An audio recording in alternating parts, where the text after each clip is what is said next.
preceding discussions on general information, reasons, consequences, and predictions illustrate a fundamental framework for understanding the world around us. Each concept, while distinct, is deeply interconnected, forming a continuous cycle of observation, analysis, action, and outcome. General information provides the essential foundational knowledge, serving as the backdrop against which all specific events and phenomena are understood. Without this basic context, deeper analysis would lack grounding, making it difficult to even identify the relevant components of a situation. Building upon this understanding, we delve into the why, the reasons. Identifying the motivations, external factors, causal links, and psychological drivers behind events allows us to move beyond mere description to genuine comprehension. Grasping these reasons is crucial for effective problem-solving, strategic planning, and discerning the intricate web of influences that shape outcomes. Once actions are taken based on these reasons, consequences inevitably follow. These can be immediate or long-term, positive or negative, intended or unforeseen. Analyzing consequences provides invaluable feedback, revealing the true impact of decisions, and often highlighting areas where our understanding of the initial reasons or the prediction of outcomes may have been incomplete. This reflective process is vital for learning and adaptation. Finally, armed with knowledge of past events, their reasons, and their consequences, we attempt to peer into the future through prediction. While never absolute, accurate predictions are a powerful tool for preparedness, risk mitigation, and leveraging opportunities. They allow us to anticipate potential scenarios, plan proactively, and make more informed choices, even in the face of inherent uncertainties. In essence, these four concepts form a continuous loop. Understanding the general context leads to identifying reasons for specific occurrences, which in turn lead to consequences. And the analysis of these consequences informs our predictions for future actions and events. This iterative process of comprehending, explaining, reacting, and forecasting is central to both human cognition and effective navigation of our complex world. The question is French President Emmanuel Macron's decision to sue right-wing podcaster Candace Owens. The primary reason for this legal action, as indicated, is the allegation of defamation. Alleged defamatory comments. The core reason for the lawsuit stems from statements made by Candace Owens. While the precise content of these comments has not been widely detailed, Macron's legal team contends that they were harmful and false, damaging his reputation. In essence, the French president is asserting that Owens disseminated information or opinions about him that crossed the line from protected speech into legally actionable defamation or libel. Stricter French defamation laws. A significant underlying reason for Macron's ability and willingness to pursue this lawsuit lies in the differences between French and American defamation laws. French law is generally considered more protective of individuals' reputations, particularly public figures, compared to the United States. In France, the burden of proof often falls more heavily on the defendant to demonstrate the truth of their statements. And plaintiffs may find it easier to succeed in defamation claims. This legal environment provides a more direct avenue for public figures like Macron to seek recourse against perceived falsehoods. Protection of reputation and public image. Another key reason is Macron's evident intent to protect his public image and reputation. As a head of state, maintaining credibility and countering what he deems as baseless or malicious attacks is crucial for effective governance and international standing. Pursuing legal action sends a clear message that such comments will not be tolerated, potentially deterring others from making similar allegations.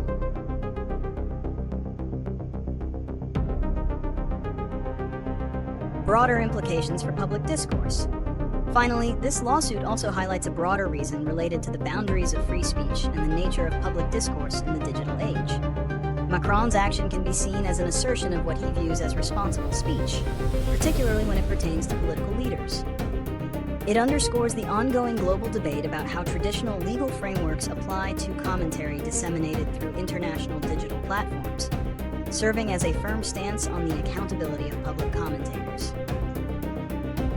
The lawsuit initiated by French President Emmanuel Macron against Candace Owens carries several significant consequences. not only for the immediate parties involved, but also for the broader landscape of international law and media discourse. Consequences for Candace Owens.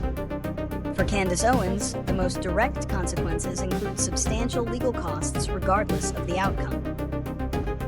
If the French court rules against her, she could face significant financial penalties in the form of damages or fines. Beyond financial implications, a loss could impact her credibility and public image, especially among those who might view the judgment as a validation of the defamation claim. Conversely, if she prevails, it could strengthen her position and potentially be seen as a victory for certain free speech arguments.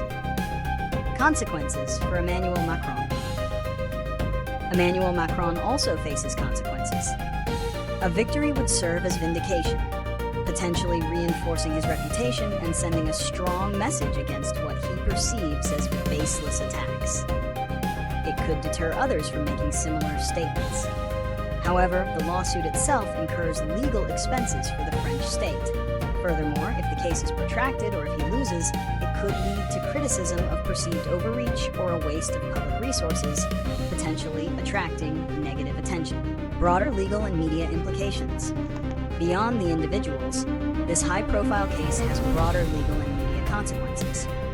It could set a precedent for cross-border defamation lawsuits involving political leaders and international media personalities, clarifying or complicating the application of national laws across different jurisdictions. The case will inevitably spark renewed debate about the boundaries of free speech in an interconnected world, particularly concerning the responsibilities of commentators on global digital platforms versus the protections afforded to public figures in different legal systems. It highlights the tension between stricter European defamation laws and the broader free speech protections often found in the US.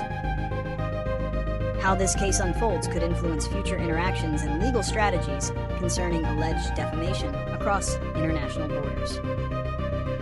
Solutions for the Macron-Owens lawsuit.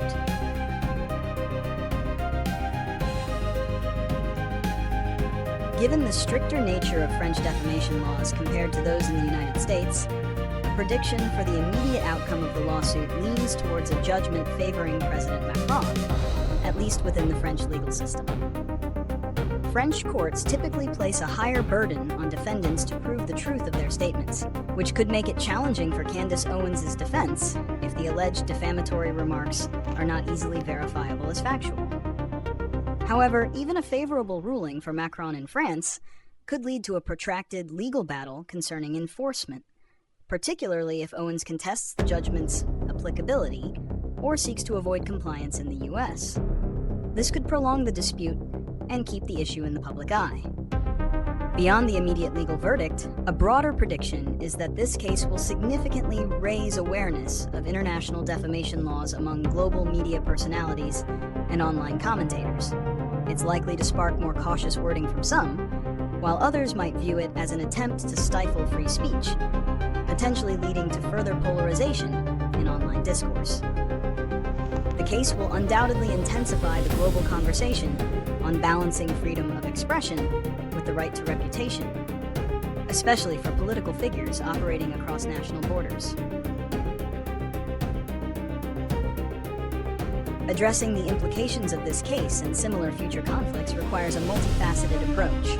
1. For online commentators and media, a key solution involves increasing education and awareness regarding varying national defamation laws.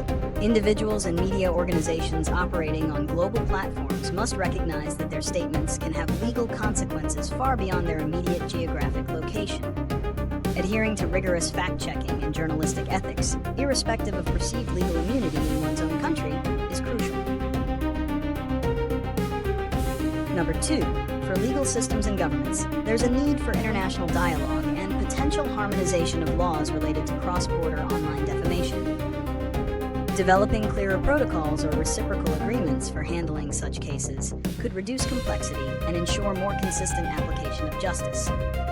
This might involve exploring shared principles that balance freedom of expression with protection against harmful falsehoods. Number 3. For digital platforms, social media companies and other online platforms have a critical role. Implementing clearer content moderation policies that consider international legal standards for defamation and providing readily accessible information about these standards to users could be a partial solution. This would help prevent defamatory content from escalating to international legal disputes. Ultimately, fostering a culture of responsible discourse and encouraging mediation or alternative dispute resolution methods could also serve as proactive solutions to mitigate such high-profile international legal battles.